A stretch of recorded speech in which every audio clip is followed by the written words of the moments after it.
Next thing that jumped out to me, and this was kind of like I've known it and talked about it before on the program. This committee very clearly values the eye test, and it is abundantly clear with this ranking of Notre Dame and their valuing of Notre Dame. So Notre Dame is at number 9, and they are one spot above Alabama, then BYU at 11, and then Miami at 12. Okay, and so let me start by saying, like, I don't disagree with the ranking.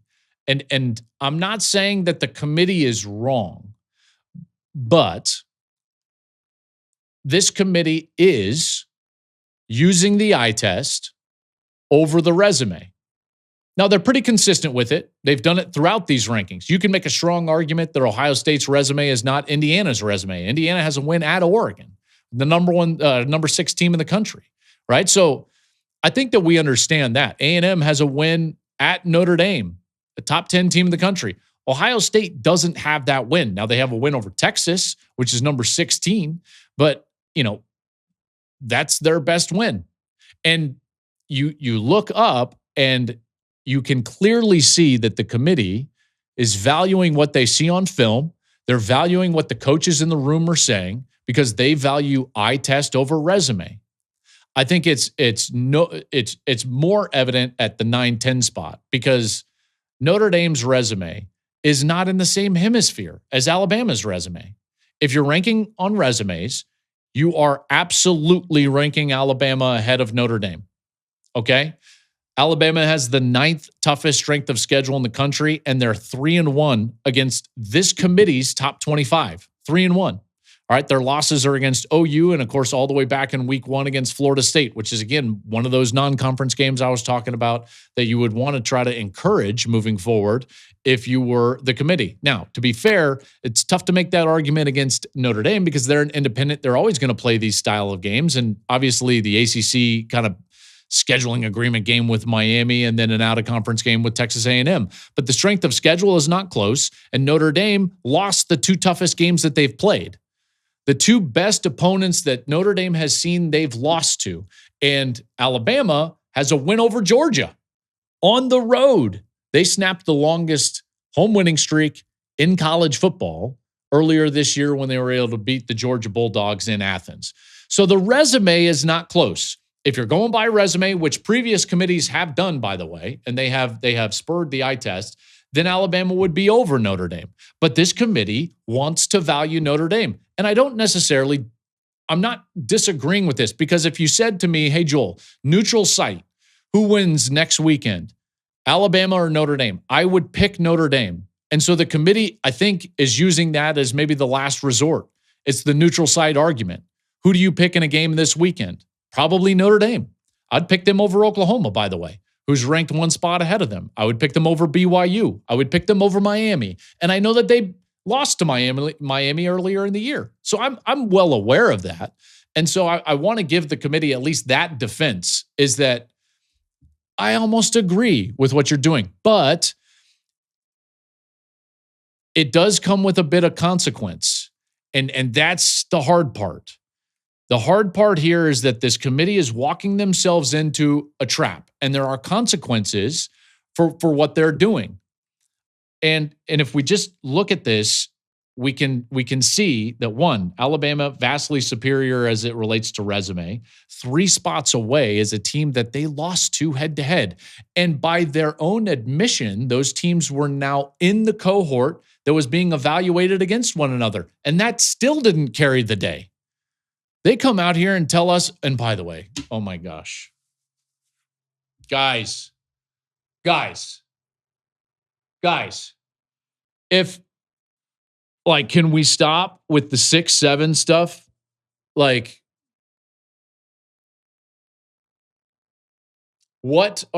Please stop. It's not funny.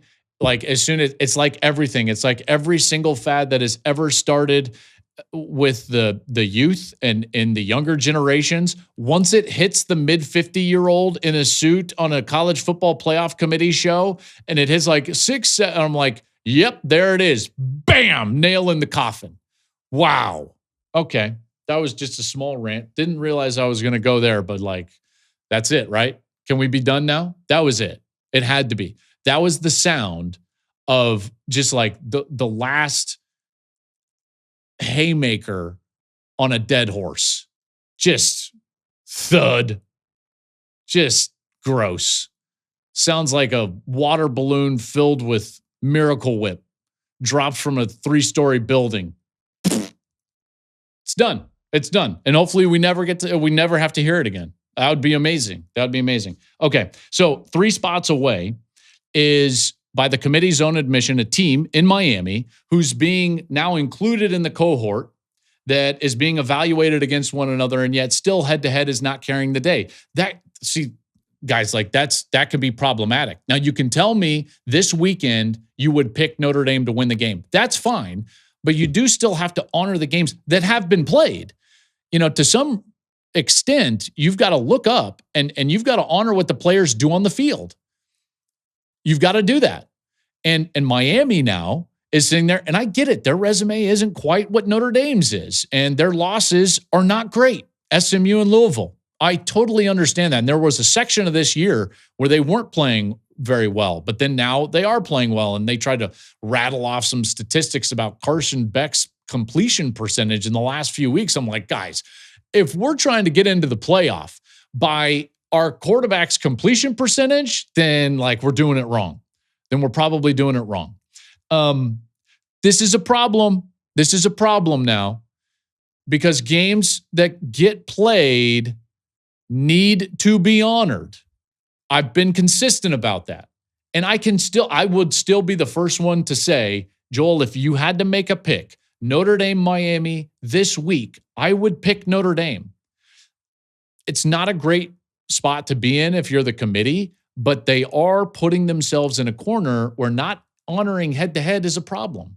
That's a problem, and it's a problem for the future of college football. And by the way, they're also walking into this trap of devaluing non-conference matchups.